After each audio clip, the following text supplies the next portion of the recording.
மத்திய அரசின் நகர்ப்புற அமைச்சகத்தின் கீழ் நாமக்கல் மாநகராட்சிக்கு உட்பட்ட பகுதிகளில் நமஸ்தே திட்டத்தில் தூய்மை பணியாளர்களுக்கான கணக்கெடுப்பு முகாம் நடத்தப்பட்டது.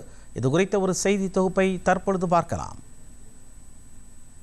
நமது நாட்டில் தூய்மை பணிகளில் ஈடுபட்டுள்ளவர்களின் வாழ்க்கை தரத்தை மேம்படுத்த மத்திய அரசு மேற்கொண்டுள்ள மற்றொரு புதிய முயற்சிதான் தேசிய இயந்திரமயமாக்கப்பட்ட சுகாதார மேலாண்மை நடவடிக்கை திட்டம். இதனை national action for mechanised sanitation இகோசிஸ்டம் நமஸ்தே என்று அழைக்கின்றனர். இத்திட்டத்தில் மாநகரம், நகரம், கிராமப்புறங்களில் கழிவுப் பொருட்களை சேகரிப்பவர்கள், தூய்மை பணியாளர்கள் ஆகியோரின் சுய விவரங்களை பதிவு செய்யும் கணக்கெடுப்பு முகாம் நாடு முழுவதும் நடத்தப்படுகிறது. நாமக்கல் மாநகராட்சி பகுதிகளில் பணியாற்றும் தூய்மை பணியாளர்கள் மற்றும் தெருக்களில் கழிவுகளை சேகரிப்பவர்கள் கணக்கெடுக்க வருகின்றனர். கடந்த மே மாதம் தொடங்கிய இப்பணிகள் ஜூன் 2ஆம் வாரம் வரை நடைபெறுகின்றன. மத்திய அரசின் நகர்ப்புற விவகாரங்கள், வீட்டு வசதி, பஞ்சாயத்து ராஜ், குடிநீர், சுகாதாரத்துறை சார்பில் தமிழகத்தில் நாமக்கல் உள்ளிட்ட 24 மாநகராட்சிகளில் இதுபோன்ற முகாம்கள் நடத்தப்படுகின்றன. இதற்கென வடிவமைக்கப்பட்ட பிரத்யேக நமஸ்தே இணையதளத்தில் பதிவு செய்து கொள்வதன் மூலம் திடக்கழிவு பொருட்கள் சேகரிக்கும் பணியாளர்களை அதிகாரப்பூர்வமாக அடையாளம் காண முடியும். மேலும் அவர்களுக்கான சமூக பாதுகாப்பு, தொழில் அடையாள அட்டை, பாதுகாப்பு உதிரி உபகரணங்கள், நிதி சேமிப்பு மற்றும் உடல் நலன்கள், திறன் மேம்பாட்டு பயிற்சி ஆகியவற்றை மத்திய, மாநில அரசு துறைகள் வழங்க முடிகிறது. நாமக்கல் மாநகராட்சியில் முதன்முறையாக இந்த திட்டம் நடைமுறைப்படுத்தப்படுவதாகவும் இதுவரை சுமார் 400 பேர் தங்களை பதிவு செய்து கொண்டுள்ளதாகவும் மாநகராட்சி துப்புரவு அலுவலர் என் திருமூர்த்தி கூறுகிறார். நாமக்கல் மாநகராட்சியில் பார்த்தீங்கன்னா இதுவரைக்கும் 391 பேர் கணக்கெடுத்திருக்கோம். இதில் தெருவில் கழிவுகள் பொறுப்பவர்கள் பார்த்தீங்கன்னா ஒரு 37 பேர் கணக்கெடுத்திருக்கோம். இது பார்த்தீங்கன்னா முதல்கட்டமாக கணக்கெடுப்பு முடிந்தவுடன் இவங்களுக்கு அடையாள அட்டை வழங்கப்படும்.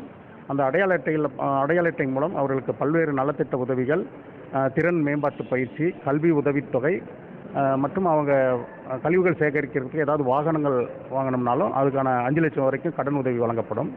தூய்மை பணியாளர்கள் மற்றும் கழிவுப் பொருட்களை சேகரிப்பவர்களுக்கு இந்த திட்டம் சமூக பாதுகாப்பை வழங்குவதாக நாமக்கல் மாநகராட்சியின் தூய்மை இந்தியா திட்ட மேற்பார்வையாளர் எஸ் ஈஸ்வரி தெரிவிக்கிறார். நமஸ்தே அப்படின்ற ஒரு அமைப்பு, இந்த அமைப்பின் கீழே பார்த்தீங்கன்னா தூய்மை பணியாளர்கள் அத்தனை பேர்த்தையும் நம்ம கணக்கெடுத்துட்டு இருக்கோம்.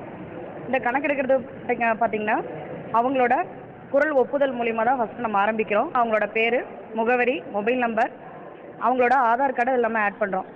என் பேர் சந்தியா. நாமக்கல் மாநகராட்சியில் ரெட்டிப்பட்டி கிராம பகுதியில் தூய்மை காவலராக குப்பை எடுத்துகிட்டு இருக்கோம். காலையில் 5:30 மணிக்கு வருவோம். 24 பேர் இருக்கோம். காலையில் ஏரியாவுக்கு போய் குப்பை தனித்தனியாக பிளாஸ்டிக் கவர் இது எல்லாமே தனித்தனியாக பிரித்து கொடுத்துருவோம். நாமக்கல் மாநகராட்சியிலேருந்து இன்றைக்கி கேம்ப் முகாம் போட்டிருக்காங்கன்னு வர சொல்லியிருந்தாங்க. நமஸ்தே முகாம்ட்டு இங்கே தான் தெரிஞ்சுக்கிட்டோம். அதில் 24 பேருமே ஆதார் கார்டு, எல்லாத்தோடைய ஆதார் கார்டு, குடும்பத்தில் இருக்கிறவங்களது எல்லாத்துக்குமே எடுத்துகிட்டு வர சொல்லியிருந்தாங்க. எல்லாமே ஒரிஜினல் கொடுத்து பதிவு பண்ணிக்கிட்டோம். இதில் என்ன யூஸ்னால் குழந்தைங்களுக்கு படிப்பு செலவுக்கு இதுக்கு எல்லாமே பின்னாடி கார்டு மாதிரி கொடுத்து யூஸ் ஆகும்னு சொல்லியிருக்காங்க. இதுக்காக கவர்மெண்ட்டுக்கு நன்றி தெரிவிச்சுக்கிறோம். என் பெயர் வைரமணி. நாங்கள் குப்பைகள்லாம் எடுக்கிறோம். பிளாஸ்டிக் கவர் இதெல்லாம் ஏரியாவுக்கு போய் எல்லாம் பிரித்து குப்பைகள்லாம் சேகரிக்கிற ரெட்டிப்பட்டி மாநகராட்சியில் நமஸ்தே திட்டத்தில் கொண்டுட்டு வந்திருக்கிறாங்க. அதில் எங்கள் பிள்ளைங்களுக்கெல்லாம் ஆதார் கார்டெல்லாம் பதிவு பண்ணி, எங்கள் வீட்டுக்காரங்களுக்கு எல்லாத்துமே பதிவு பண்ணி, பிள்ளைங்க படிப்பு சான்றிதழுக்கு எல்லாமே நல்ல திட்டங்களை செய்து தர சொல்லி செஞ்சு கொடுத்துருக்குறாங்க. அந்த செய்ததுக்கு எங்களுக்கு நன்றி. நமஸ்தே இதுக்கு நன்றி. உள்ளாட்சி பகுதிகளை தூய்மையாக வைத்திருக்கும் தூய்மை பணியாளர்களின் நலனை கருத்தில் கொண்டு நமஸ்தே திட்டம் முதன்முறையாக செயல்படுத்தப்பட்டு வருகிறது.